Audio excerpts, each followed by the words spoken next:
সমালোচনার আর একটা ব্লগ নিয়ে আজকে আমি হাজির হয়ে গেছি।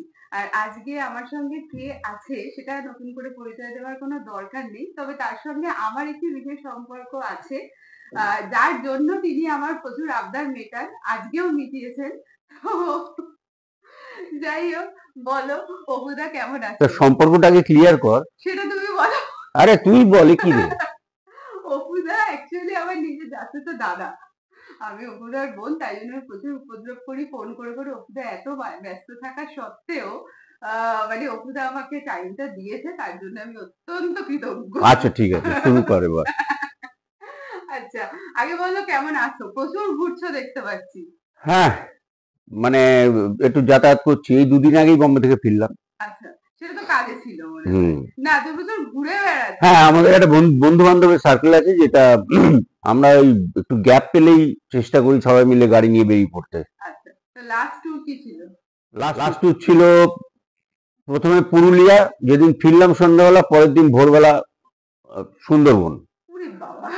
তো সুন্দরবনে আমরা জলেই ছিলাম, স্টিমারে। সুন্দরবনে বাঘ দেখলে?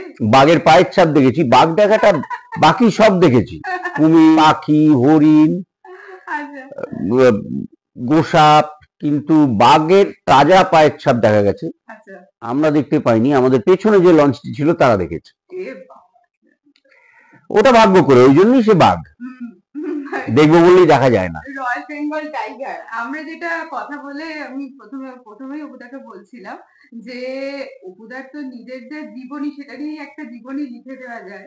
তার থেকে আমি অপুদার জীবনের কিছু কিছু মানুষের নাম বলবো, যেগুলো নিয়ে অপুদা একটু বলবে। তবে প্রথমে একটু ছোটবেলাটা জানতে চাইবো তোমার। দেখ, ছোটবেলা পাঁচটা বাঙালি মধ্যবিত্ত ফ্যামিলিতে যেরকম হয় সেরকমই কেটেছে। আমরা ছিলাম রাজা বসন্ত রায় রোডে, তুই তো জানিস, তোরা যেমন ক্রিক রোডে ছিলি। তো রাজা বসন্ত রায় রোডে আমাদের পাড়া কালচারটা ছিল, এবং সেখানে পাড়ার ছেলে বলতে যত রকমের কুকর্ম চোখের সামনে ভেসে ওঠে সবের সঙ্গে যুক্ত ছিলাম, তার সঙ্গে সুকর্মও ছিল। পাড়ায় কেউ মারা গেলে আমাদেরই যেতে হতো কাঁদ দিতে। তো রক ছিল, আড্ডা দেওয়া, রাস্তায় ক্রিকেট ফুটবল খেলা, লোকের বাড়ির কাঁচ ভাঙা, এইসবই। সেগুলো তো এখন মানে প্রায় দেখাই যায় না। পাড়া জিনিসটাই তো উঠে গেছে এখন। এই যে এখানে ফ্ল্যাট বাড়িতে এসেছি, ফ্ল্যাট কালচার ডিফারেন্ট। একদমই তাই। আগে পাড়ার কার বাড়িতে কে আসছে সে খবরটাও আমাদের কাছে থাকতো। মানে আমাদেরও ছোটবেলায় মানে বাইরের পাড়ার ছেলে এসে আমাদের পাড়ার মেয়ের সঙ্গে দেখা করছে, খুব মুশকিল ছিল। তার পক্ষে মুশকিল ছিল, খুব মুশকিল ছিল। হ্যাঁ, এটা ছিল, সেটা ঠিকই। এখন তাহলে মানে এখনকার বাচ্চারা কি এটাতে ডিপ্রাইভড? এখনকার বেশিরভাগ বাচ্চাদের তাও দেখতে পাই, এখন এই বিবেকানন্দ পার্কে গেলে দেখতে পাই যে বাবা নিয়ে এসে খেলাধুলো করাচ্ছে। প্রথম কথা হচ্ছে যে আউটডোর গেমটাই তো বোধহয় বন্ধ হয়ে যাচ্ছে, মানে সবাই ফোন নিয়ে ব্যস্ত হয়ে পড়ছে। এই অভ্যেসটা অবশ্য আমরাই করাচ্ছি, কারণ ছেলে মেয়ে খেতে দুষ্টুমি করছে, ফোন দিয়ে ভুলিয়ে তাকে খাওয়াচ্ছে। তো ওই ফোনের নেশা ঢুকে যাচ্ছে, পাশাপাশি পাঁচটা ছেলে বসে বা মেয়ে বসে ফোন দেখছে, গল্পই করছে না কারোর সঙ্গে।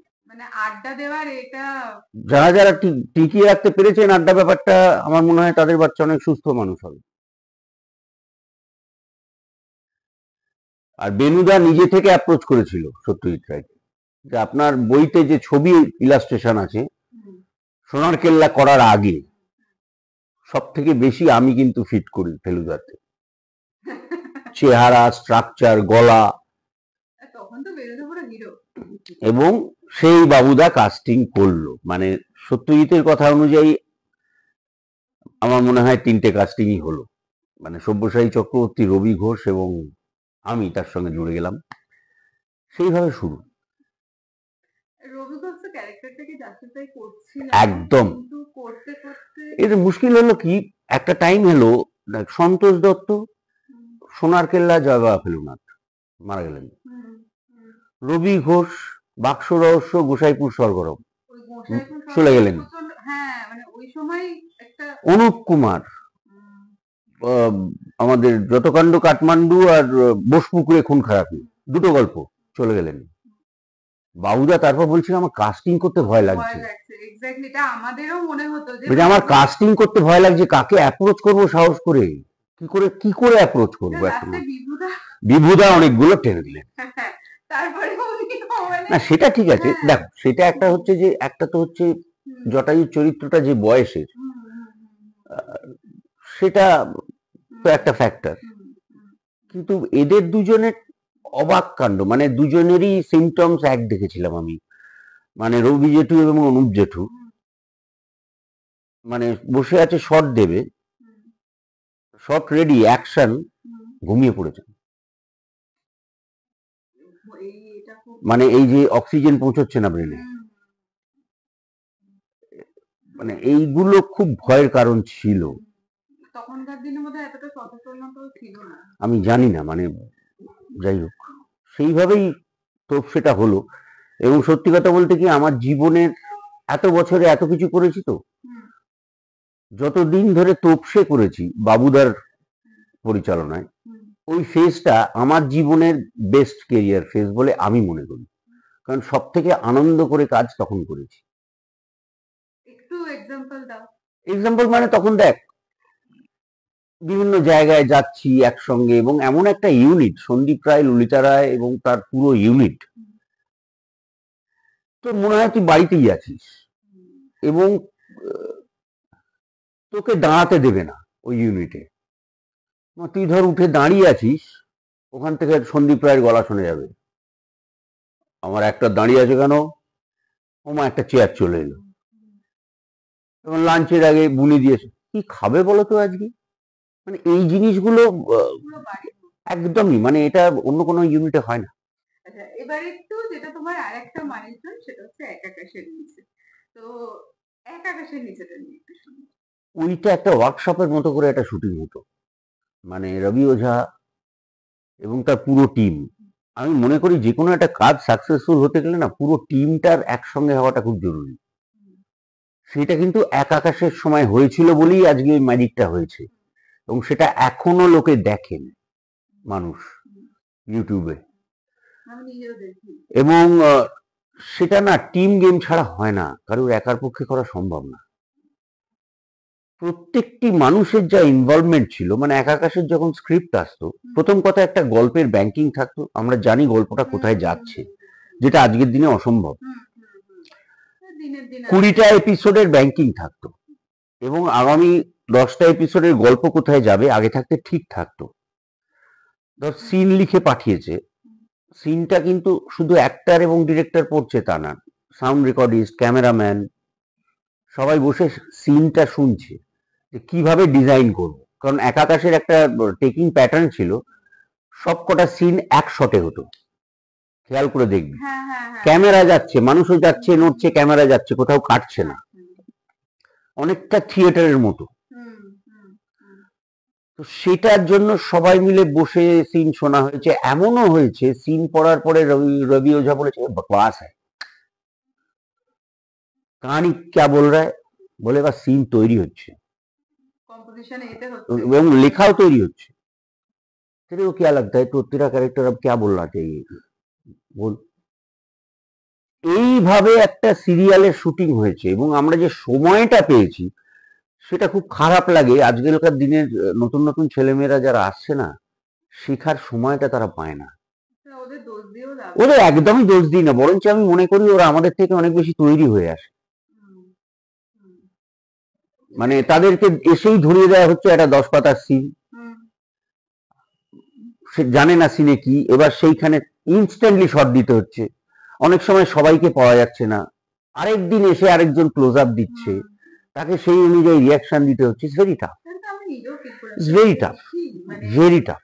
পাতা পাতা সিন যাচ্ছে, মানে একটা সিনেরও পাতা যাচ্ছে আর কি না এরকম না না একটা না, এটা ব্যাপার। এটা মানে একটা হ্যাঁ অন্যায় প্রসেস, সত্যি তাই। এবং নতুন নতুন ছেলে মেয়েগুলো শেখা থেকে বঞ্চিত হুম, হচ্ছে। হুম, হুম, হুম। আর এক একটা নিচেতে আমি দেখেছি লাইটিংটাও মানে একটা ওইটা আদিনাথ দাস, মানে আদিদা, মানে একটা টোটাল ওই হ্যান্ড ক্রেনটা নিয়ে এলো, এবং তার লাইটিং, মানে আদিদার লাইটিং এর আমি একটা কথা ডিটেলে যাচ্ছি। হুম, প্রথমে এসে জিজ্ঞেস করতো কি সিন, হুম, সিনটা হলো হুম, ডে সিন না নাইট সিন, হুম, ডে সিন, ডে মানে কটা, 7টা, 10টা, 1টা, 3টে, সেই অনুযায়ী সূর্যের পজিশন থাকবে। হুম, হুম, খুব ভোরবেলা সিন হলে রোদটা এসে বিছানায় পড়বে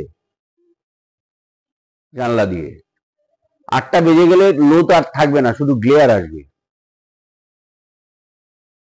এইভাবে সিন তৈরি হয়েছে।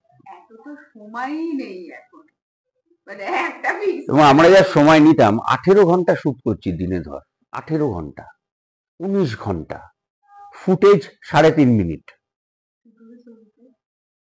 মানে টুটু শর্মা পালিয়ে গেলেন তো, পদ্মিনী কোলাপুরীর হাজবেন্ড প্রথম প্রডিউসার ছিলেন, উনি ছেড়ে চলে গেলেন, রবি ওঝা টেক ওভার করলেন।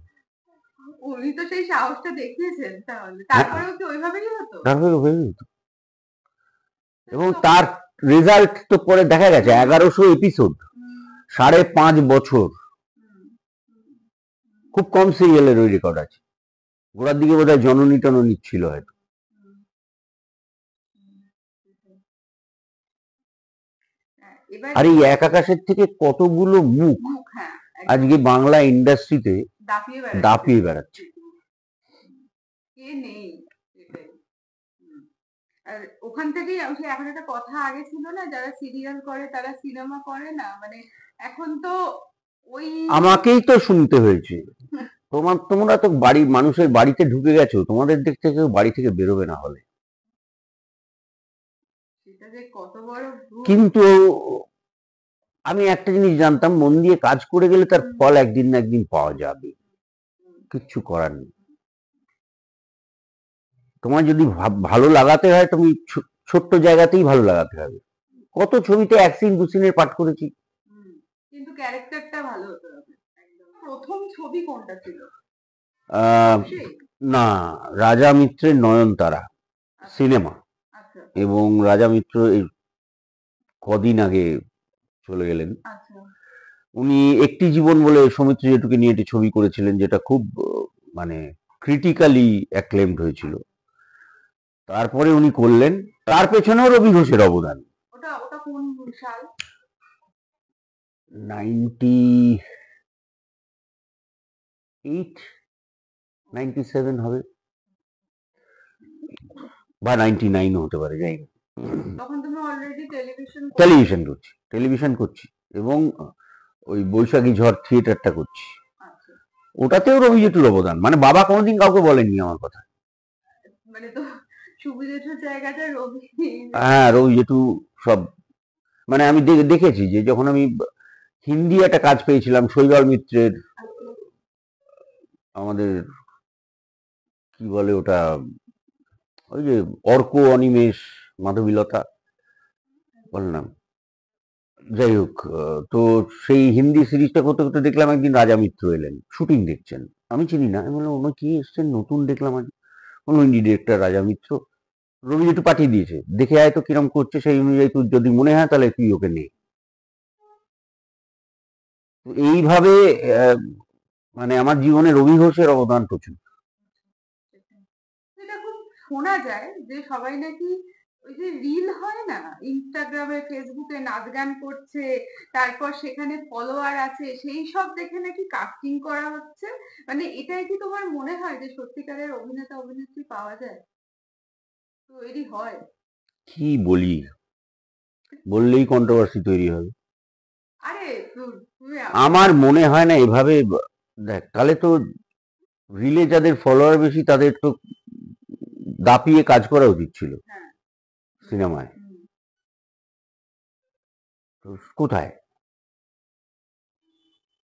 ওই ওই ফলোয়ার দেখে যারা কাস্টিং করছেন তারা তো গোড়াতেই একটা কম্প্রোমাইজ করে ফেলছেন, যে ওকে নিলে তাহলে ওর ফলোয়াররা ওটা মানে সিরিয়ালটা দেখবে, নট নেসেসারি। হুম, হুম, কারণ কোনো পোস্ট করলে বা কোনো ট্রেলার লঞ্চ হলে, বা তার যে ফলোয়ার ভিউয়ারশিপ হয়, সেই অনুযায়ী সব সব ছবিতে তো লোক হয় না।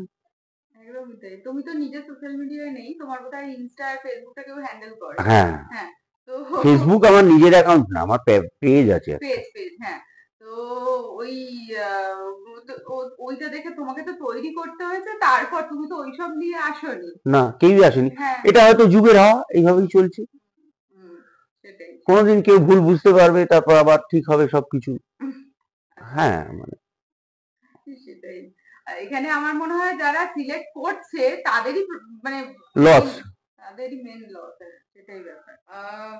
অপুদা, এখন তো সিরিজটা প্রচন্ড একটা হ্যাঁ, ব্যাপার, জনপ্রিয় মাধ্যম।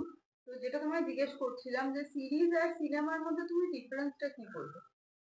অভিনয় বা টেকনিক্যালি খুব একটা ডিফারেন্স কিছু নেই। হ্যাঁ, ফ্রেমিং এর কিছু ডিফারেন্স থাকতে পারে, কারণ যত আমি বিগ স্ক্রিনে যেটা দেখবো তার যা ফ্রেম হুম, করা হবে, অনেক সময় সিরিজের ক্ষেত্রে বিষয় অনুযায়ী ফ্রেম পাল্টাবে, কিন্তু বাকি অভিনয়, মিউজিক, এগুলোতে কোনো তফাৎ নেই। সুবিধে যেটা সেটা হচ্ছে যে আর আমার আজকে যে ছবিটা দেখতে ইচ্ছে করছে, আমার যে সময় সুবিধে সেই সময়ে তার শো নেই। হুম, সকাল 9টায় শো দিয়ে দিয়েছে, কেউ রাত্রি 10টায় শো দিয়ে দিয়েছে। সিরিজের যেটা হুম, আমার পছন্দের সিরিজ, আমি আমার সময় অনুযায়ী যতটা দেখার ইচ্ছে ততটাই দেখতে পাবো, পরে আবার দেখে নেবো সময় করে। আমি আজ ফ্লাইটে যাচ্ছি, তো আর এখান থেকে বম্বে যাচ্ছি, ল্যাপটপটা খুলে সিরিজটা দেখতে দেখতে চলে গেলাম। হুম, হুম। তো কাজেই সেইটা একটা সুবিধে, এবং যে কারণে ওয়েব সিরিজ এত বেশি জনপ্রিয় হচ্ছে। এই সিরিজের বলছি, এখনকার সময়ে যদি এই কিছুদিনের মধ্যে যদি বলি, তোমার একটা পছন্দের বাংলা সিরিজ বলো, একটা হিন্দি সিরিজ বলো যেটা তোমার খুব ভালো লেগেছে। বাংলা সিরিজ আমি লাস্টে যেটা দেখেছি, শেষ যেটা, সেটা হচ্ছে আমাদের আরে বললাম যেটা অঙ্কুশ ছিল। জি5-এ হ্যাঁ, হ্যাঁ। অঙ্কুশ আর এ ছিল, না ঐন্দ্রিলা ছিল না, অঙ্কুশ আর ওই মেয়েটি ছিল, আরে আমি নামটা বের করতে, আমার বেশ লেগেছে বুঝতে সিরিজটা। পেরেছি, আমি বুঝতে পেরেছি কোনটার কথা বলছো, হ্যাঁ, বুঝতে পেরেছি। হ্যাঁ, কি যেন অদ্ভুত নামটা, আরে চট করে মাথায় আসছে না। কিছু একটা গ্রামের নাম দিয়ে কিছু হ্যাঁ, একটা, হ্যাঁ, ওরম হ্যাঁ, একটা কি ছিল, হ্যাঁ, আমার বেশ লেগেছে। আচ্ছা, আর হিন্দিতে আমি আমার নাইট ম্যানেজার, আমি I was part of that, যে কারণে শুটিং করতে করতেই বুঝেছিলাম একটা কিছু হতে চলেছে ওটা, এবং সেটা এমিতে নমিনেশন ছিল এবার, তার জন্য বম্বে গিয়ে পার্টিও করে এলাম, সাকসেস পার্টি। তোমার চরিত্রের অসাধারণ। আমার অনিল কাপুর প্রায় বলতেন, बेस्ट रोल तेरे को मिला है, बेस्ट रोल। আমি বললাম क्या करें सर, आप अगर मेरा रोल करेंगे तो आपका रोल कौन करेगा। অনিল কাপুর আমার মধ্যে বিষটা ঢুকিয়ে দিয়েছেন। সেটা কিরকম একটু শুনি। रोज क्या कर रहा है तू, क्या कर रहा है तू,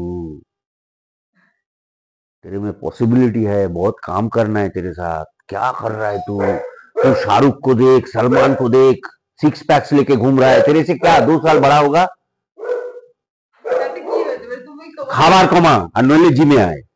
ওনার বক্তব্য হচ্ছে খাবার কমাও নইলে জিমে এসো। ওই অভ্যেসটা যে হয়ে গেল না, কম খাওয়া, অল্প খাওয়া, হুম, ওইটা আর বাড়াতে পারি না এখন। ওটা একটা শরীরই শরীরই করে দেয়, শরীরই করে দেয়। হ্যাঁ। ছোট হয়ে গেছে, বুঝতে পেরেছি।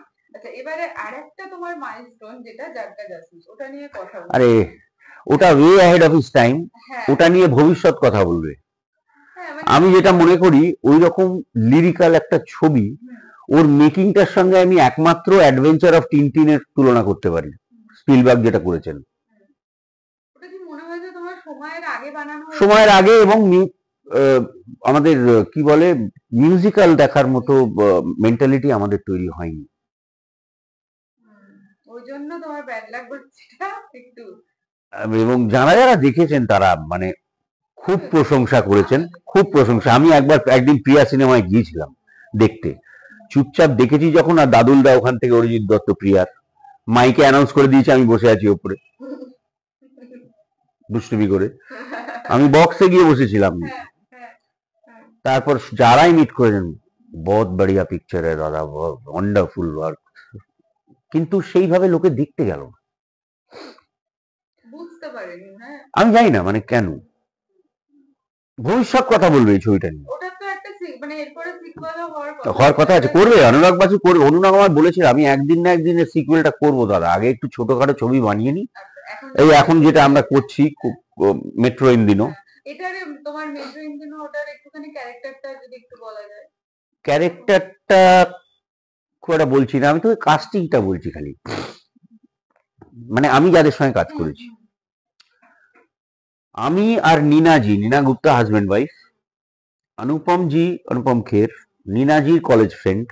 আচ্ছা আমাদের দর্শনা হচ্ছে অনুপমজির বৌমা, বিধবা বৌমা। আচ্ছা আমার দুই মেয়ে, কঙ্কনা, সারা আলী খান। ওকে আমার দুই জামাই, আদিত্য রায় কাপুর, পঙ্কজ ত্রিপাঠী। তার সঙ্গে যাদের সঙ্গে কাজ করলাম আরেকজন ছিলেন আলী ফাইজাল। এরপরে আমি জানি না বাকিটা। আর অনুরাগের একটা মুশকিল বল, মজাই বল, সরে না স্ক্রিপ্ট থাকে না, প্রথম কথা পুরো গল্প কেউ জানে না। আচ্ছা একদিন দেখি पंकज त्रिपाठी আবার পিঠ টিপছে। আমি, क्या हुआ दादा, पूरा कहानी मालूम है आपको? তুমি বাঙালি বলে आलम नहीं, आपको भी नहीं बोला? नहीं बोला। क्या करता है ये लोग। তুমি খালি তোমার পোর্শনটুকু জানো। হ্যাঁ, এবং যে সিনটা করতে যাব সেটা ওখানে গিয়ে জানতে পারছি ঘটনাটা কি ঘটছে, যখন তার আগে বলবে না। যখন স্ক্রিনিং হবে তখন পুরো এটা দেখতে পাবে। এটা আমায় রণবীর কাপুরও বলেছে বরফির শুটিং এর সময়। ওরাও বুঝতে পারেনি, ও বা প্রিয়াঙ্কা চোপড়া, যে কি ছবি করছি আমরা। যেরম যেরম সিন বলেছে ওরা সেরম সেরম করে দিয়েছে। বললো যে আমি আর প্রিয়াঙ্কা দুজনেই we were not keen to promote the film. पता ही नहीं था दादा क्या फिल्म बनाया। मैं मोटा का बोला, मोटे को बोला पहले फिल्म दिखा मेरे को, मेरा बंधु तो पहले फिल्म दिखा उसके बाद प्रमोशन करेंगे। फिर देखा दादा अच्छा फिल्म बना लिया। কিন্তু কোথাও গিয়ে আর্টিস্টের একটা জায়গায় অসুবিধা হয় না, বরঞ্চ চাপ থাকে না। তুই যে টেনশন নিবি, কেন নিবি? তোকে ডিরেক্টর তো কোনো টেনশন দিচ্ছেই না, না ডায়লগ দিচ্ছে না কিছু দিচ্ছে। চলো না হয়ে যাবে, চলো না হয়ে যাবে। এইবারে গিয়ে লাস্ট শিডিউলে দেখলাম আগের দিন ফোনে একটা পিডিএফ এলো যে আমি সিনে কঙ্কনা পঙ্কজ আছে, কথা শুধু আমি বলে যাচ্ছি এতখানি। আমি কি হয়েছে, ডায়লগ পড়ছি, পড়তে পড়তেই ফোন, অবদা অনুরাগ বলছি, হ্যাঁ বল দাদা মুখস্থ করো না। হ্যাঁ মুখস্থ করো না, তুমি জাস্ট পড়ে জিসটা মাথায় রাখো। আমি কোনো রবীন্দ্রনাথ নই যে কথাগুলো লিখেছি ওইগুলোই তোমার পড়তে বলতে হবে। তুমি খালি ঘটনাটা মাথায় নিয়ে এসো কালকে, ওই জন্য আমি পাঠিয়ে দিলাম, নইলে আমি পাঠাতাম না। এই হচ্ছে সুবিধে ওর সঙ্গে কাজ করার। এটা কি প্রায় শেষের পথে? হ্যাঁ হয়ে গেছে বোধহয়, এতদিনে হয়ে যাওয়া উচিত। আচ্ছা তোমার এটা অনুরাগের ছবি তো কোথা থেকে আবার আমি ভেবেছি দুটো সিন এখানে লাগবে, বুঝছো। তোমার আপাতত তোমার পার্টটা হ্যাঁ হ্যাঁ তাহলে আমরা এবছর দেখতে পাবো উচিত। শুটিংয়ের সময় অভিজ্ঞতাটা কেমন? ওরে বাবা জমাটি, মানে এত লার্জ স্কেলে এতজন স্টার স্টার, মানে ওইভাবে যেটা কাজ হয়েছে এবং তাদের এনার্জির কোনো খামতি নেই। প্রচুর লোকেশন ছিল। ওরে বাবারে, আমরা শুট করেছি তোর বম্বেতে কিছুটা পোর্শন করেছি, মানালিতে করেছি, রাজস্থানে করেছি, শ্রীলঙ্কায় করেছি। যেটা আমাদের বাড়ি যেটা দেখানো হয়েছিল সমুদ্রের ধারে, ওটা শ্রীলঙ্কা। ওই পুরো রিসর্টটা নিয়ে নেওয়া হয়েছিল, ওখানে আমরা থাকতাম, থেকে শুটিং করতাম। শুটিং করার পর তুমি বোধহয় শ্রীলঙ্কাতে ঘুরেও এলে, তারপর বেড়াতে আমি গিয়েছিলাম একবার। হ্যাঁ আচ্ছা এবার আসবো কালকি প্রসঙ্গে। এটার জার্নিটা একটু বলো। নাইটমেয়ার।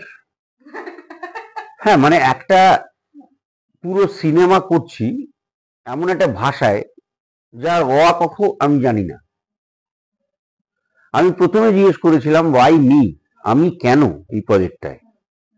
আমি ভাষা জানি না, তেলেগু। বললো নেভার মাইন্ড দাদা, ইউ ইমোট ওয়েল। মানে ওদের কথা হচ্ছে যে তুমি অ্যাক্টিংটা করলেই হলো, ভাষা আমরা বলিয়ে নেবো, এতটা কনফিডেন্স ওদের। কি করতাম, প্রসেসটা খুবই গন্ডগোলের ছিল। প্রথম দুদিন কি হতো হয়েছে, প্রথম শটটা একটা শট হিন্দিতে হতো আর একটা শট তেলেগুতে হতো।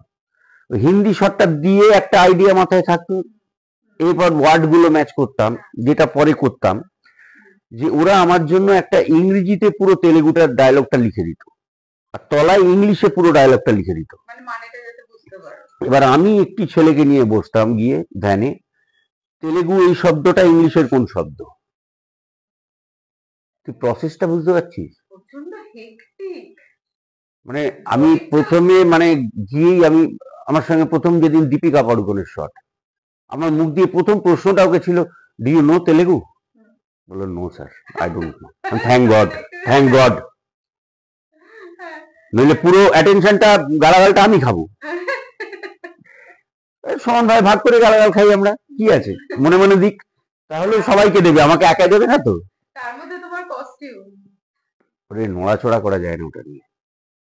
এই যে গলায় যেটা দিয়েছিল না, মানে এই এর বেশি এই নাবানো যায় না গলা, এবং সেটা নিয়ে স্মার্টলি ঘুরে ফিরে চলে, আর যেটা উপরের যে ড্রেসটা আমার 5 কেজি উপরে ওজন হবে ওটা। মানে যখন ওই ক্লোকটা উপরে চাপিয়ে দিত না, 1 ঘন্টা পর থেকে ঘাড় ব্যথা করতে শুরু করতো, এবং বসতে গেলে দুটো লোক লাগতো ওটাকে ভারীটাকে তুলে চেয়ারের পেছন দিয়ে নিয়ে গিয়ে তারপরে আমি বসতে পারতাম। তার উপরে ভাষার চাপ। মানে তুমি তো ওটাতেই অর্ধেক তোমার।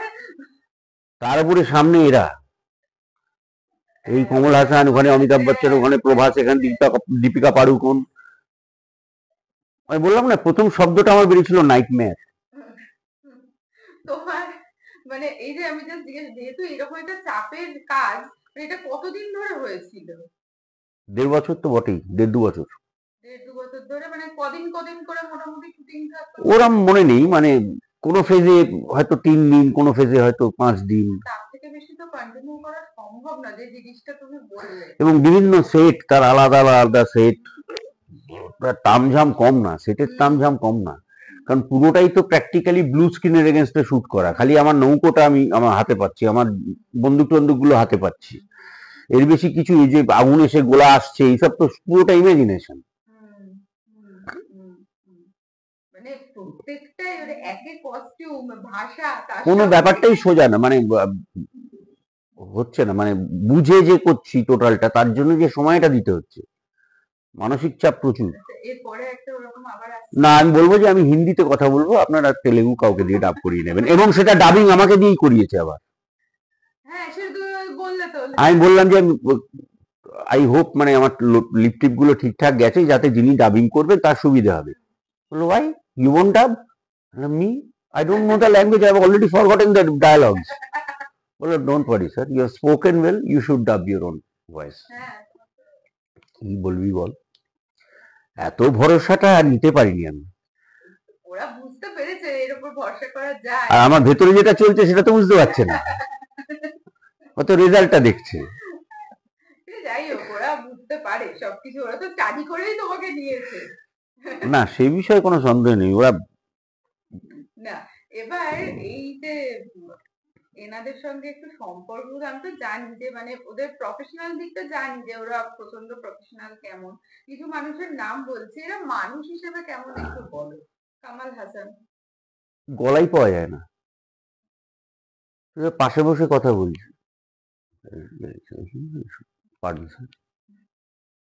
শুনতে হবে এগিয়ে গিয়ে। এবং ভদ্রলোক সেই যে ফ্লোরে এসে বসলেন, যতক্ষণ না প্রোডাকশন থেকে বা ডিরেক্টোরিয়াল টিম থেকে তাকে বলা হচ্ছে যে স্যার এখন আপনার কাছে ½ টাইম আছে, আমরা লাইট চেঞ্জ করব, ফ্লোরেই বসে আছে শট দিয়ে। জিনিসটা তো আজকালকার দিনে মানে এখনকার উঠতিদেরই পাওয়া যায় না। সেই ট্রেনিংটায় তারা বড় হয়নি, কি করব, তাদেরও পুরো দোষ দেওয়া যায় না। আর এখন যেটা আরো খারাপ হয়েছে, যে একটা শট দেওয়ার পরেই একজন পাশে খাড়া থাকে, আমাদের ফোনটা এগিয়ে দেয় হাতে। কনসেন্ট্রেশনটা চলে যায়। হ্যাঁ, কিছু এলো, স্যার শট রেডি, হ্যাঁ না,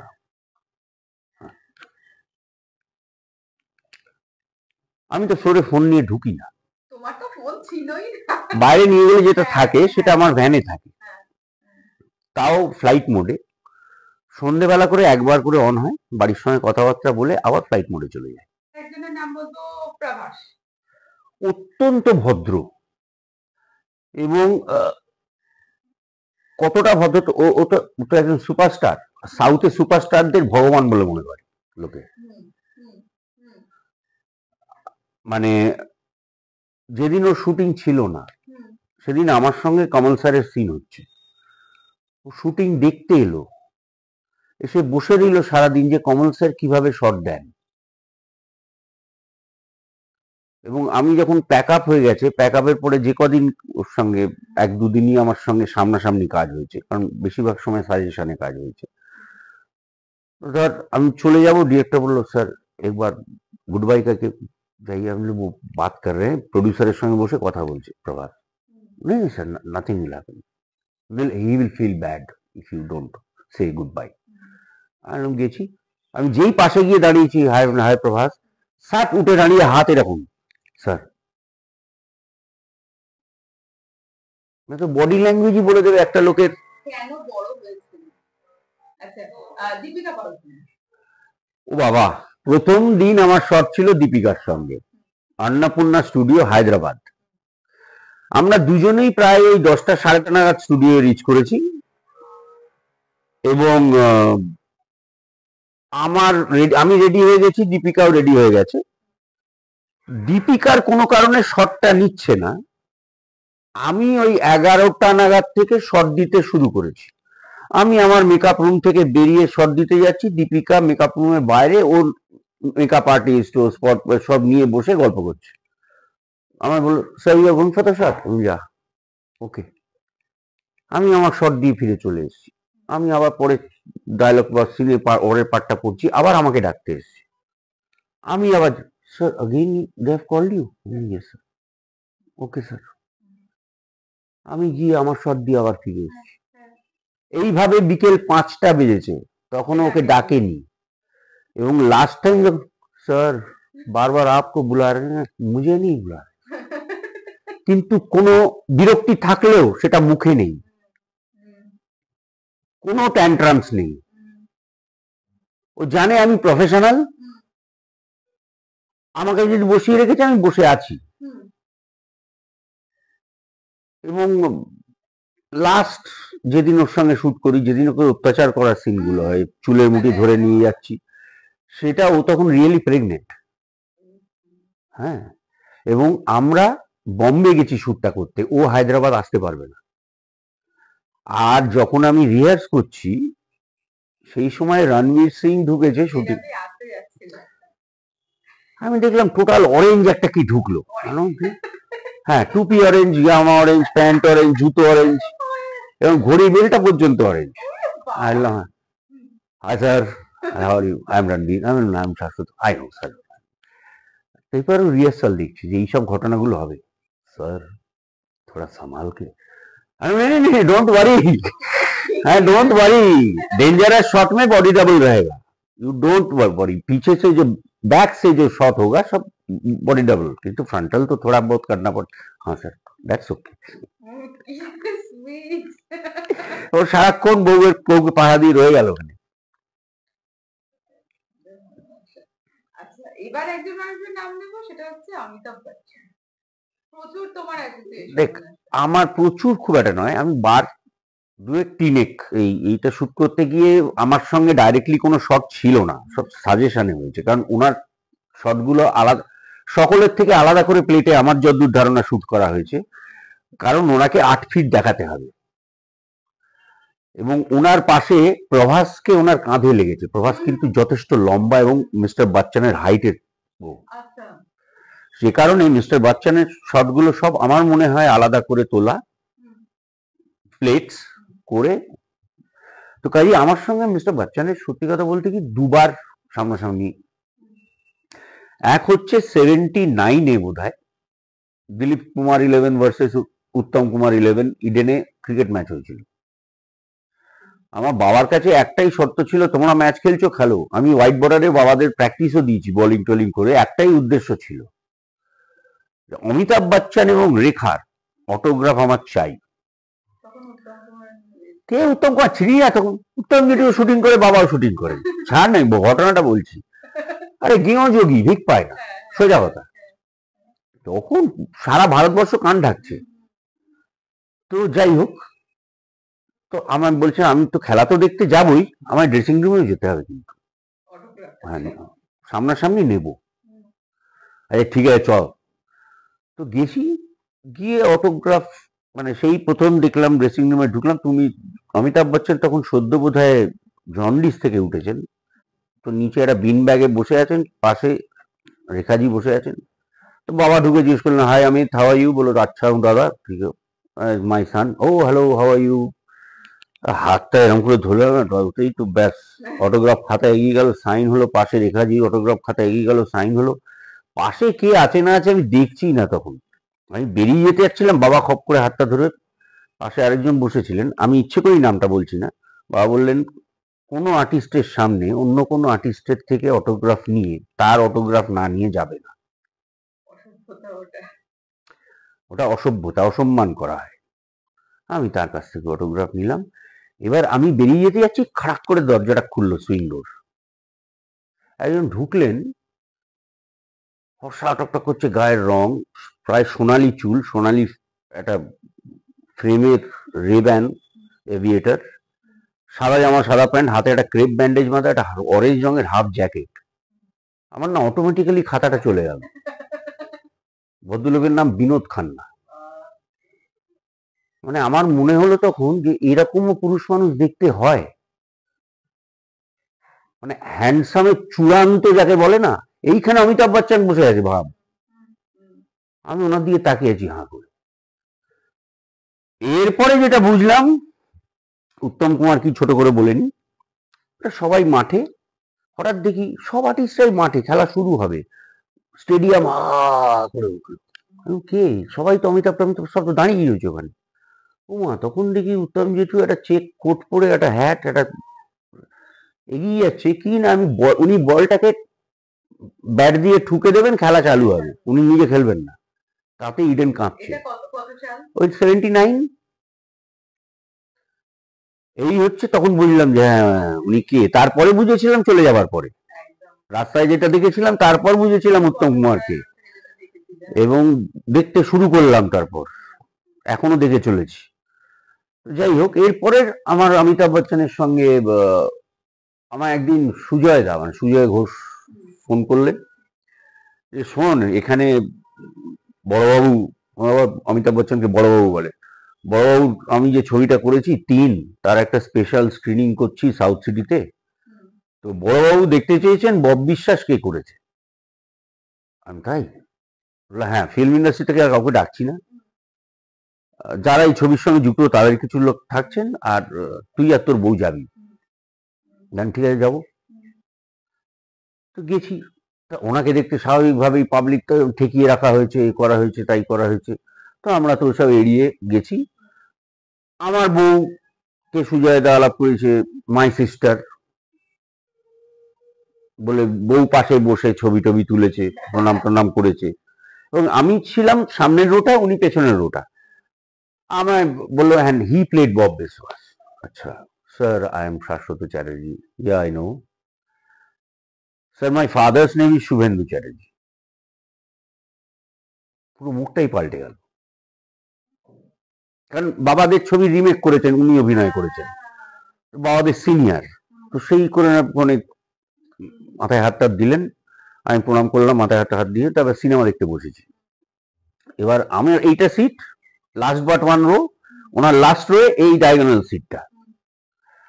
তো একটা জায়গা দেখে আমার প্রচন্ড ভাল লাগলো, আমি মানে রিফ্লেক্সে ওনার দিকে তাকিয়েছি, উনি দেখেন,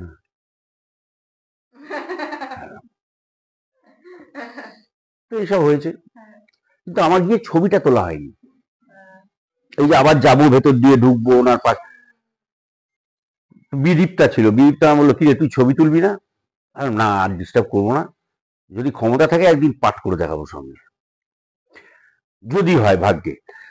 তো যাই হোক, তো ছবি শেষ হলো। সেই শোটা বেসিক্যালি উনি করেছিলেন, ওনার কলকাতা শহরে যত বন্ধু বান্ধব আছে, উনি যখন এখানে চাকরি করতেন সবাই এসেছিল, প্রত্যেকের সঙ্গে ইন্ডিভিজুয়ালি ছবি তুলতে তুলতে উপর থেকে নামলেন, সামনে দিয়ে এলেন, স্ক্রিনের সামনে দিয়ে, এবার উঠেই দরজা দিয়ে বেরিয়ে যাবেন, আমার পাশে দাঁড়িয়ে বললেন, ফটো লেনা হ্যাঁ। মানে আমি যে ছবিটা তুলিনি, মাথায় রেখেছেন, ফটো লেনা হ্যাঁ, স্যার ইফ ইউ পারমিট। তখন আমার বউকে বললো উঠালো, ছবিটা আছে আমার কাছে। তো আমার ছবিগুলো চাই। তো সে তারপর উনি বেরিয়ে গেল। এইটা হচ্ছে দুটো ইন্টারাকশন।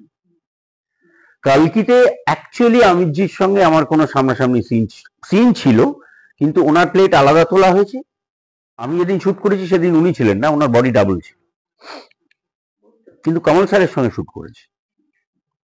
আচ্ছা, একটা তোমার কিছু কিছু ইন্টারভিউ শুনেছি আমি, শুনে আমার মনে হয়েছে একটা জিনিস ক্লিয়ারলি একটু বলো তো, এখন কি তোমার মনে হয় যে এই ইন্ডাস্ট্রিতে, এখনকার এই টালিগঞ্জ ইন্ডাস্ট্রির কথা বলছি, পড়াশোনার কি অভাব? না, নতুন নতুন প্রচুর ইয়াং ছেলেপুলে এসছে এবং সবাই শিক্ষিতই কিন্তু, এবং কখনো কেউ ইঞ্জিনিয়ার বা তারাও অভিনয় করছে। পড়াশোনার অভাব না, অভাবটা কোথায় হচ্ছে আমি বুঝতে পারছি না। অভাবটা আমার মনে হচ্ছে যে বাংলা সংস্কৃতির সঙ্গে ঠিক মেন্টালিটি খাপ খাওয়াতে পারছে না কেউ। মানে একজন বাঙালি ডিরেক্টর হয়তো আছে, কিন্তু যিনি পয়সা দেবেন তার সঙ্গে হয়তো বাংলা সংস্কৃতির কোনো যোগ নেই। বুঝতে পারছি তো, তাকে কনভিন্স করা যে আমি সাহিত্যের এই গল্পটা নেব বা এই গল্পটা নেব হয়তো মুশকিল। তো সেখানে গিয়ে কোথাও একটা হয়ে যাচ্ছে। আর সত্যি কথা বলতে কি, মানে সহজ সরল ছবি, যে এন্টারটেন করার ছবি, সেটা লিখতে গেলে যে সরলতাটা লাগে, আমাদের সমাজ না আমাদের মধ্যে সেই থেকে সেই সরলতাটা কেড়ে নিয়েছে। এই যেটা এই তুমি খুব হিটও হলো, মানুষই কি ছিল বলতো ছবিটা? ভালোবাসার গল্প। কি ছিল ছবিটা? একটি প্রেমের গল্প। এটা আমাদের গল্প, সরি। কি ছিল? শুধু ইমোশন ছিল। আজকে জমালায় জীবন্ত ভানু রম রম করে 50 দিন বেরিয়ে গেল। আমি হল ভিজিট করেছি, বাচ্চা থেকে আরম্ভ করে বুড়ো হাসছে। তোমাকে দেখেই তো হাসির এই যে সহজ সরল হাসির ছবি লিখতে গেলে তো মনটাকেও সহজ সরল লাগে। আমাদের মুশকিল হচ্ছে আমাদের এত ক্যালকুলেশন করতে বাধ্য হয়ে গেছি এখন। ইমোশন মারা গেছে, ইমোশন মারা গেছে, মারা গেছে। সেটা যারা আনতে পারছেন ছবিতে, সেসব ছবি চলছে। তুমি টনিক দেখো, প্রজাপতি দেখো, শিবুর ছবি দেখো, বহুরূপী দেখো। লাস্ট ভালো, মানে সবচেয়ে লাস্ট বাংলা ফিল্ম দেখেছো কোনটা সব থেকে পছন্দ? আমি লাস্ট দেখলাম, আমার নিজের ছবি ছাড়া আমি লাস্ট দেখলাম জয়দীপের ছবিটা, এই যে স্পেশাল স্ক্রিনিং হলো, অপরিচিত। আচ্ছা, ভালো লেগেছে? বেশ ভালো মেকিং, বেশ ভালো মেকিং, এবং খুব ফেমাস একটি গল্প থেকে, আমি গল্পের নামটা বলছি না, এই গল্প থেকে বাংলাতেও ছবি হয়েছে, হিন্দিতেও ছবি হয়েছে। কিন্তু এই ছবিটা না ধরে রাখে। এবং অভিনয় নিয়ে তো কোনো কথাই হবে না এদের। ঋত্বিক বলো, ঈশা বলো, অনির্বাণ বলো, চক্রবর্তী, কোনো কথাই হবে না। এবার কিছু মানুষের নাম বলবো, কিছু জনের কথা তুমি অলরেডি বলেছো, আরো কিছু জনের কথা বলবো যাদের অবদান তোমার জীবনে আছে। অঞ্জন দত্ত। অঞ্জন দা বোধহয় একমাত্র মানুষ বং কানেকশনের থেকে, যখন অন্য কোনো ডিরেক্টর আমাকে সিনেমায় নিতেন না, নিলেও খুব এক সিন দু সিনের রোল দিতেন, অঞ্জন দা আফটার বং কানেকশন আমাকে একটার পর একটা ভালো চরিত্র দিয়ে গেছেন, একটার পর একটা। এবং অঞ্জন দত্তর কাছে আমি কৃতজ্ঞ যে আমাকে আজকে ইন্ডাস্ট্রিতে, বাংলা ফিল্ম ইন্ডাস্ট্রিতে একটা জায়গা করে নেওয়ার জন্য প্রথম ধাক্কাটা আমায় দিয়েছিলেন অঞ্জন দত্ত। এখন আর ছবি বানাচ্ছেন না, এখন থিয়েটার নিয়ে পাগল হয়ে আছেন, থিয়েটার করছেন।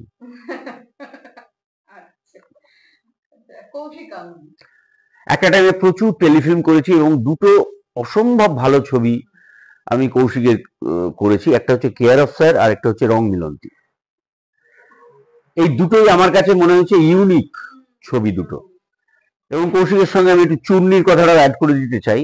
চূর্ণি আমাকে দিয়ে নির্বাসিত এবং তারিখ ও দুটো ছবিতে অভিনয় করিয়েছে, এবং আমি মনে করি তারিখ ছবিটা আমার অভিনয় জীবনের ওয়ান অফ দ্য বেস্ট। যদি চান্স পাস কোথাও দেখে নিস, যদি না দেখে থাকিস। এবং কৌশিকের একটা প্লাস পয়েন্ট হচ্ছে ও না অনেক ইউনিক ধারণা নিয়ে ছবি করার ক্ষমতা রাখে। আজ অব্দি ভারতবর্ষে ফলি আর্টিস্ট নিয়ে কোনো ছবি কেউ ভাবেনি। কৌশিক কিন্তু শব্দ ভেবে, মানে আমি মনে করি যে ইন্ডাস্ট্রিতে শব্দর মতো ছবি তৈরি হয়েছে, আই ফিল প্রাউড যে আমি সেই ইন্ডাস্ট্রির একটা পার্ট। তো কাজেই কৌশিকের অবদান অনস্বীকার্য। একদম একদম। কমলেশ্বর মুখার্জি। রে বাপরে, আমার জীবনের কঠিনতম চরিত্রটিতে উনিই আমায় দিয়েছেন, হ্যাঁ হ্যাঁ মেঘে ঢাকা তারা। এবং আমি মনে করি মেঘে ঢাকা তারাটা বোধহয় কমলেশ্বরের জীবনের এখন অব্দি শ্রেষ্ঠ ছবি। হুম, অত ভালো বায়োপিক, বায়োপিক ঠিক না, মানে ওই আর কি হয়নি। এবং মানে চরিত্রটা করতে আমি গিয়ে জানি না আমি কি করে করলাম, আমি জানি না, এখন হয়তো পারবো না আর করতে। মানে আমার স্ত্রী বলেছে, মানে তো বৌদি বলেছে যে যতদিন আমি মেঘে ঢাকা তারা শুটিং করেছি এবং ডাবিং করেছি, আমার কাছে আসতে ভয় পেত। চরিত্রটার মধ্যে আমি জানি না, আমি কিন্তু ফিল করিনি। ফিল কবে করেছি আমি, যেদিন শেষ ডাবিং করলাম, আমি আর কমলেশ্বর এরকম বসে আছি ডাবিং থিয়েটারে, চা না কফি কি একটা দিয়ে গেছে, সেটা ঠান্ডা হয়ে যাচ্ছে, বসে আছি চুপ করে 15 মিনিট 20 মিনিট, মনে হলো কি একটা নেবে গেল শরীর দিয়ে। তো ওইটা আমার জীবনে এখন অব্দি কঠিনতম চরিত্র, কারণ এমন একজন মানুষকে পোট্রে করেছিলাম যাকে আমি দেখিনি। আজকে উত্তম জেঠুকে আমি দেখেছি, উত্তম জেঠুর প্রচুর ছবি আমি দেখেছি, আজকে ভানু জেঠুকে আমি ছোটবেলা থেকে দেখেছি, ভানু জেঠুর প্রচুর ছবি আমি দেখেছি, তার ম্যানারিজম তোলা সহজ। এবার তোমার দুটো চরিত্রের কথা বলবো যেটা তোমার অ্যাকশন, একটা হচ্ছে শবর, একটা হচ্ছে প্রলয়। আবার প্রলয়, হ্যাঁ। হ্যাঁ, আবার প্রলয়। তো এই যে অ্যাকশন সিকোয়েন্স গুলো জানি আমি তুমি নিজেই করো, তো সবরে তো আমি জানি না, অ্যাক্সিডেন্ট হতে পারতাম, মারাও যেতে পারতাম আমি আর শুভ্রজিৎ। টুলুদা। হ্যাঁ, সবরে প্রথম, সবরের যে প্রথম আমাদের ওপেনিং যে টাইটেলটা, যে অপরাধীকে তাড়া করেছি, দোতলা বাড়ির ছাদ দিয়ে ছাদ দিয়ে ছাদ দিয়ে একটা ছাদ থেকে আরেকটা ছাদে লাফাচ্ছি, 5 ফিট গ্যাপ, নিচে কিছু নেই, গদি টদি কিছু নেই, জাল নেই, কান নিচে দুটো লোক এরম করে বসে আছে, আমরা পড়লে নাকি ও ধরবে, বোতলার কান নিচে। এরকম হাস্যকর ব্যাপার আমি জীবনে কোনোদিন দেখিনি। বম্বের কেউ হলে শট দিত না, বম্বে কেউ হলে শট না, ডিরেক্টর তো তখন পিকে ব্যানার্জি হয়ে গেছে, ভোকাল টনিক দিচ্ছে, কামন হয়ে যাবে, অপু শুভ্র কামন হয়ে যাবে। পিকে ব্যানার্জির ভোকাল টনিক খুব বিখ্যাত ফুটবল মাঠে। তো এইটা হচ্ছে, সেইটা চলছে তখন। তো বাঙালি বলে না বার খায়, হ্যাঁ, বার খেয়ে লাফিয়ে গেল না, প্রথমবার গিয়ে আটকে গেছি তো। তারপরে শুভ্রজিৎকে বললাম, শুভ্রজিৎ যা হওয়ার হবে চল, উপায় নেই, করতে যখন হবেই তখন আর ভেবে লাভ নেই, হয়ে গেল। যদি অ্যাক্সিডেন্ট হয় তখন ডিরেক্টর, তখন তো ওরা জেলে থাকতো, আমি হয়তো হাত পা ভেঙে হসপিটালে থাকতাম, ডিরেক্টর প্রডিউসার জেলে থাকতো। আচ্ছা, এবার এবার প্রলয়টা যেটা হলো সেটা মারাত্মক। ওটা আমার, আমি রাজকে বলেছিলাম, রাজ আমাকে এই চরিত্রটাই, এই ফাইটিং এত কিছু আজ থেকে 20 বছর আগে দেওয়া উচিত ছিল। 50 পেরোনোর পর এইসব ফাইট সিকোয়েন্স করে তো দিয়েছি। এবং সে সাউথের প্রথম দিনের ফাইট দেখে সাউথের যিনি এসছিলেন, নামটা ভুলে যাচ্ছি কেন, আহা, হ্যাঁ, ভেরি গুড বডি ল্যাঙ্গুয়েজ। রাজ ভেরি গুড করছে, ক্রমশ কঠিন এ দিচ্ছে, সে রোপ ফোপ নিয়ে লাফিয়ে উঠে পা এরম করে বুকের ওপর দিয়ে পড়ে, কি হচ্ছে, নৌকোর ওপর ফাইট চলছে সুন্দরবনে, আর নৌকো দুলছে, এইসব করে ফাইট গুলো করেছি এবং সেটা খুব ভালো দাঁড়িয়েছে ব্যাপারটা। এবং এটার জন্য না, রাজ চক্রবর্তী এমন একজন ডিরেক্টর, ও কিন্তু বিলিভ করে যে একজন একটা সিনেমা জন্য একজন স্টার দরকার হয়, যাকে লোকে গুরু বলবে, যার জন্য হলে যাবে বা প্রজেক্টটা দেখবে, এবং he is a real star maker. আমাকে দিয়ে 50-এর পরে যদি এটা করাতে পারে, যে কোনো লোককে স্টার বানাতে পারে। তুমি এই রিসেন্ট যেটা রাজচক্রবর্তী রিলিজ করলো সন্তান দেখেছো? আমি দেখিনি, এখনো দেখবো আমি। আচ্ছা খুব ভালো রিপোর্ট শুনছি, যারা দেখেছেন তাদের তাদের খুবই, ওই যে দুটোই জানে ও। ও মানুষের ইমোশন বোঝে, তার কারণ ও বেসিক্যালি তো ইমোশনাল ছেলে, এবং বেসিক্যালি খুব গ্রাউন্ডেড ছেলে। আজ নয় অনেক টাকা করি নাম টাম হয়েছে, কিন্তু বেসিক্যালি ও মাটির ছেলে। এই তুমি রিসেন্টলি সন্তানের এতেই এলো, তুমি রিসেন্টলি মিঠুন দার সঙ্গে একটা কাজ করেছো। এই তো রিসেন্টলি লাস্ট করেছিলাম শাস্ত্রী, মানে প্রথম করেছিলাম নোবেল চোর, তারপর করলাম শাস্ত্রী, এখন করলাম আমাদের বিবেক অগ্নিহোত্রীর ডেলি ফাইলস। কেমন মানে ওইটা এই মিঠুনদার বাড়িতেও গেলাম এই তো শুটিং এ বোম্বেতে। কাজটা কেমন হলো? ও বাবা, ওনার রিসার্চ অন্যরকম। বিবেক অগ্নিহোত্রী মানে বইকে বই খুলে দেখিয়ে দেবে যে ঘটনা আমি দেখাচ্ছি সব সত্যি। আর মিঠুন দার সঙ্গে কেমন? মিঠুনদা তো মিঠুনদা মিঠুনদাই। মিঠুন দা তো খাওয়া রান্না বান্নাও ভীষণ ভালো। আরে এবারে আমায় বললেন তো, আমি যেখানে শুট হচ্ছে মাড আইল্যান্ডে, মিঠুনদার বাড়ি, মানে আমি ওখান থেকে ঢিল ছুঁড়লে মিঠুনদার বাড়ি কাঁচ ভেঙে যাবে। মিঠুনদা চল তাহলে শুটিং এর পর চলে আয় রাতে ডিনারে। বললাম দাদা আমি তাহলে একটা কাজ করব, আমি আমার যে রিসোর্টটা আছে সেটা আবার আমাদের শুটিং জোনটা মাঝখানে, এখানে মিঠুনদার বাড়ি, এখানে আমার রিসোর্ট। আমি বললাম তাই সারাদিন ধুলো বালি, আমি সাত করে একটু চানটা করে চলে আসি। ঠিক আছে, চানটা করে চলে আয়। তো বিকেলে আমার প্যাক আপ হয়ে গেছে, তো মিঠুনদার তখনও শর্ট বাকি। মিঠুনদা বলছে, তুই এখানে বসে বসে শর্ট দেখছিস কেন? আমি বললাম তোমায় দেখছি কি অ্যাক্টিং কর, অনেক দেখেছিস যাবো, তুই এই বেলা চানটা সেরে চলে আয়, তুই আমার গাড়িতে চলে যাই বাড়ি, তোর গাড়ি ছেড়বে, আমার গাড়ি তোকে ড্রপ করে দেবে। তো চান টান করে এলাম, মিঠুনদার শেষ হলো, চল রেডি, আমি দাঁড়া একটু মেকআপটা তুলে নিয়ে মিঠুনদার গাড়ি করে গেলাম। জন্য আমাদের যোগসূত্র আর কি, শুভ জেঠুর থাকা এই অনেকটাই আমাদের ওখানে। তো বৌভাতটা হয়েছিল কৃষ্ণর বাড়িতে, আমি ছবি দেখেছি, সেখানে উত্তম কুমার এসেছিলেন। হ্যাঁ ওই গল্পটাতেই আমি আসতে যাচ্ছিলাম আর কি। সেই গল্পটা তো আমার পক্ষে বলা সম্ভব নয়, বাবার বিয়ের গল্প ছেলে কি করে বলবে? তুমি তো জানো, যেটা আমি শুনেছি যে উত্তম কুমার তাড়াতাড়ি এসে। হ্যাঁ জানি, আরে আমাদের জেঠিমারা সব, জেঠিমা কাকিমা যারা, তারা উত্তম কুমার আসবেন শুনে খুব সাজতে চলে গেছেন। মানে পার্লার ফার্লার তখন ছিল কিনা জানি না, ছিল কে মেহেন্দি লাগিয়ে বসে আছে, কে এসব করেছে, বাড়িতে বসে যতক্ষণে এসে পৌঁছেছে উত্তম জেঠু এসে বুড়ি ছুঁয়ে চলে গেছে। তাদের মুখ নাকি সব এরকম হয়ে গিয়েছিল, আমার মা বলেছিল। বলে তারা না, মানে যেন কি হচ্ছে বাড়িতে, একটা উৎসব হচ্ছে না, কারো শ্রাদ্ধ হচ্ছে, বোঝা যাচ্ছে না কি না, উত্তম কুমার চলে গেল। একটা ছবি আছে আমার বাড়িতে, ওই তোদের বাড়িতেই বোধ হয়, মানে বাবা, উত্তম জেঠু আর বুড়ো জেঠু, তরুণ কুমার একসঙ্গে তিনজনের একটা ছবি আছে বাড়িতে। ওটা আমরা দেখাবো।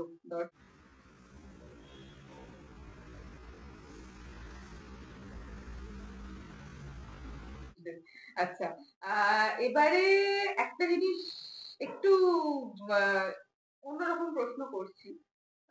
তুমি আমার দাদা, তাও করছি, লজ্জা নিয়েই করছি। প্রাসঙ্গিক আসলে বিষয়টা খুব।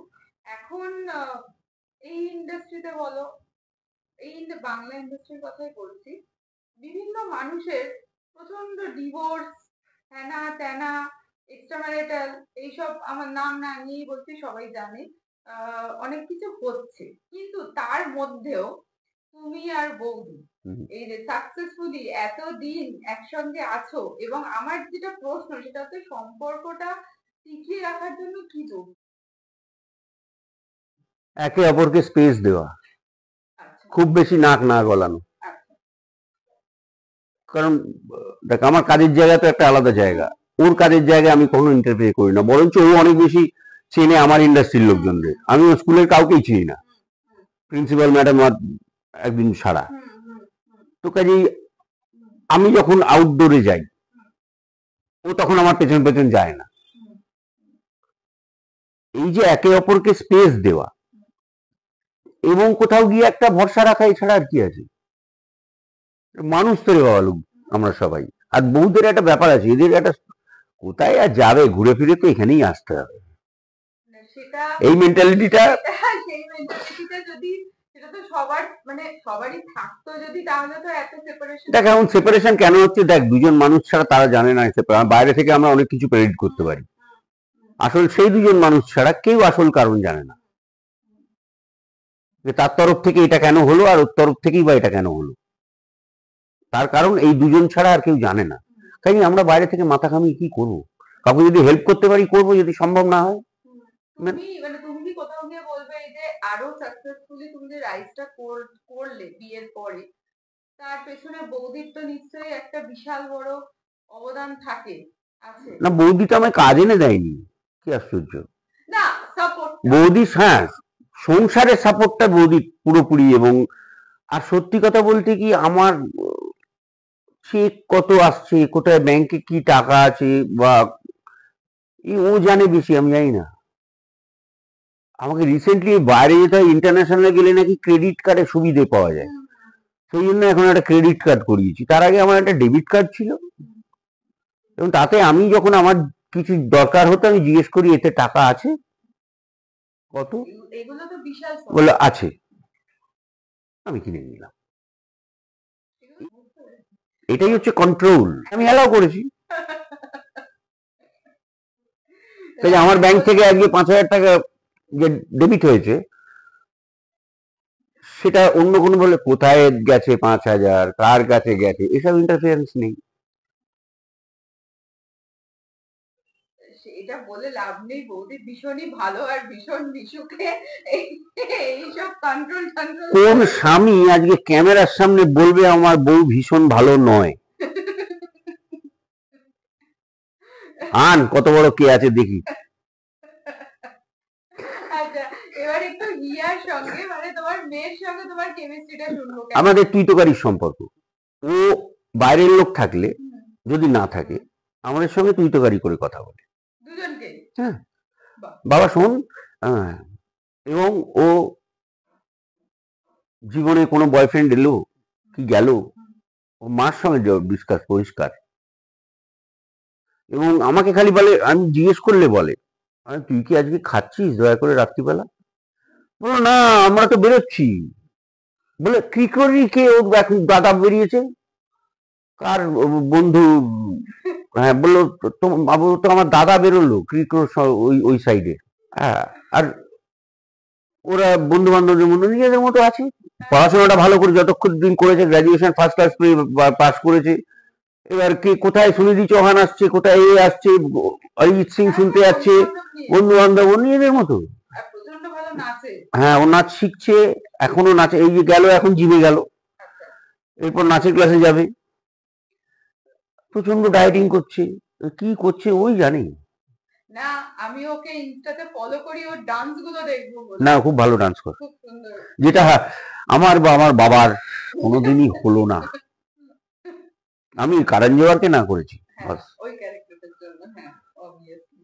আচ্ছা, এবার আমরা মোটামুটি ইন্টারভিউ শেষ করতে ছোট র্যাপিড ফায়ার করব, আর যেটা শুনলে তুমি একদম হা করবে না, তোমার একটা গান শুনবো শেষ। আমি গান করতে পারি না, আমার গলা খুব খারাপ। তাহলে তুমি কিছু একটা করতে হবে তোমাকে। কি করব? কবিতা বলো। আচ্ছা, আমি নিজের লেখা 4 লাইন বলবো। ঠিক আছে। আচ্ছা, আগে র্যাপিড ফায়ারটা একটু যাই। মাধুরী দীক্ষিত না বিদ্যা বালান? দুজনেই। এই তো কন্ট্রোভার্সিয়াল প্রশ্ন। তুমি তো প্রশ্নটাই তো কন্ট্রোভার্সিয়াল। আচ্ছা, যিশু সেনগুপ্ত না ঋত্বিক চক্রবর্তী? দুজনেই আমার ছোট ভাইয়ের মতোই, কি এ আবার কি? আচ্ছা, না, যিশু একটা অন্য লিগ, ঋত্বিক একটা অন্য লিগ।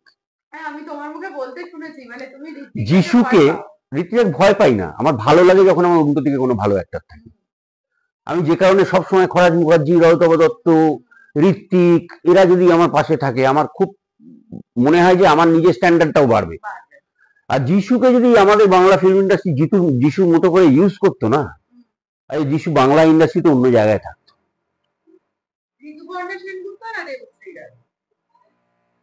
কি আশ্চর্য, দুজনেরই নাম চুমকি, ডাক নাম। আমি তাহলে বলবো চুমকি। আচ্ছা, তোমাকে যদি বলি তোমার লাইফটা একটা গানের লাইন দিয়ে তুমি ডেসক্রাইব করো। হ্যাঁ, তোমার গোটা জীবনটা একটা গানের লাইন দিয়ে তুমি ডেসক্রাইব করো।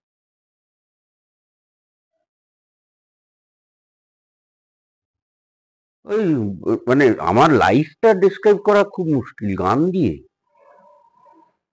বা কোনো ডায়লগ মানে তা হংসরাজ ছবির একটা আহ, গান হতে পারে, সেটা হচ্ছে সেখানে শহর শব্দটা বদলে দিয়ে জীবনটা বসিয়ে দেওয়া যায়। জীবনটারই গোলক ধাঁধা আধার হলো মন। মন্দ ভালোর এই কি খেলা, চলছে যে আর সর্বক্ষণ। আচ্ছা, প্রিয় নায়ক আমরা জানি, তাও একবার জিজ্ঞেস করে নিই। এক আমার দ্বিতীয়ম, তুমি চলে যাও ট্রামডিপোর মোড়ে, টালিয়ান ট্রামডিপোর মোড়ে, উনি ধুতির কোঁচা নিয়ে স্টুডিও থেকে বেরিয়ে যাচ্ছেন। প্রিয় নায়িকা। প্রিয় নায়িকা বলাটা, নায়িকা বললেই সুচিত্রা সেন আসে, এবং তার সঙ্গে আমি আরেক অনেক, সাবিত্রী চট্টোপাধ্যায়কে আমি ফেলতে পারবো না, হুম। ইনস্টিটিউশন অভিনয়ের। প্রিয় সিনেমা। একটা বলা খুব মুশকিল, যদি একটাই বেছে নিতে হয় তাহলে সত্যজিৎ রায় নায়ক, কারণ তাতে আমার দুজন ফেভারিট ডিরেক্টর এবং ফেভারিট অ্যাক্টর, এবং আমার জীবনের সঙ্গে আমি মেলাতে পারি কিছু জায়গা, কারণ ফিল্ম ইন্ডাস্ট্রির একজনের জীবন উঠে এসছে, থিয়েটার থেকে উঠে আসা একটা ছেলে, তো সেইগুলো খুব মেলাতে পারি। আর যদি দুটো ছবি বাঁচতে দিস, অরণ্যের দিন রাত্রি, ওটাকে ফেলতে পারবো না। আচ্ছা, প্রিয় বন্ধু। প্রিয় বন্ধু, প্রিয় বন্ধু অনেকের সঙ্গেই এখন আবার নতুন করে যোগাযোগ হচ্ছে। ইন্ডাস্ট্রির যদি বলিস, এমন এমন কিছু আছে, মানে এটা একজনের নাম বলাটা খুব মুশকিল হবে, দু তিনজন বলতে পারি।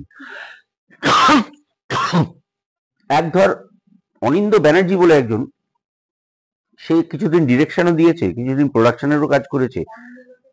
অনিন্দ্য এখন বাংলাদেশে চরকির ক্রিয়েটিভ হেড,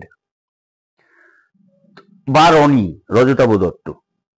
এদের কি হয়, মানে বন্ধুত্ব সেটাই হয় যে ধর 1 মাস, 2 মাস, 1.5 মাস, 1 বছর দেখা সাক্ষাৎ কথাবার্তা হয়নি, কিন্তু আমি যদি এখন ফোন করি, হ্যাঁ বল, সেটা তো কিরে কেমন আছিস, তা জীবনে হবে না।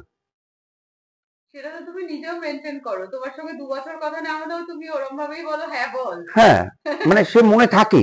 হ্যাঁ, একদমই তাই। তো কাজেই এখানে কোনো আর্টিফিশিয়াল ব্যাপার নেই। আর কিরে কতদিন পরে দেখা হলো, আরে কি সুন্দর লাগছে তোকে, কতদিন পর দেখা হলো, এটা মনে আসবে কেন? হুম, হুম, যদি সে সত্যিই কাছের হয়, তো হুম, মনে আসার কথা নয়।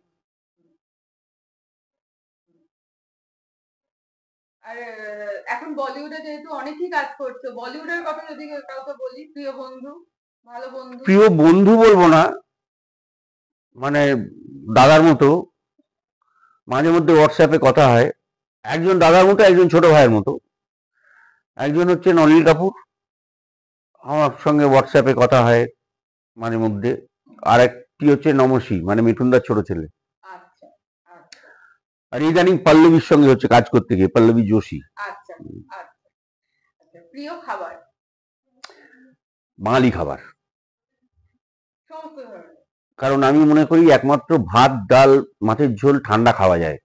চাইনিজ ঠান্ডা খেতে পারবি না, কন্টিনেন্টাল ঠান্ডা খেতে পারবি না, একমাত্র সালাড ছাড়া। হুম।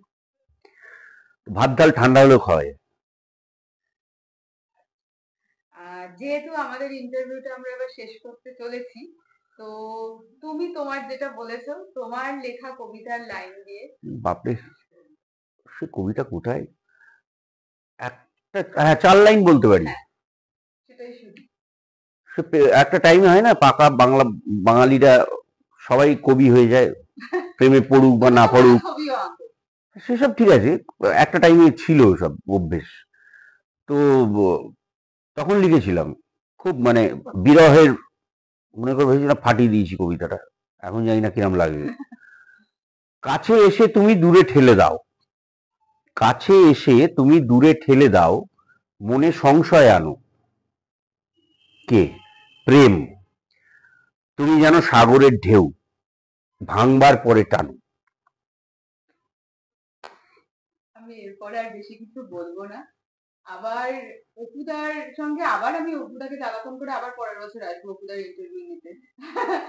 তো তোমরা আমার চ্যানেলটা দেখতে থাকো, আরো এরকম ভালো ভালো ইন্টারভিউ দেখতে পাবে, আর চ্যানেলটা তাড়াতাড়ি সাবস্ক্রাইব করে দাও। টাটা।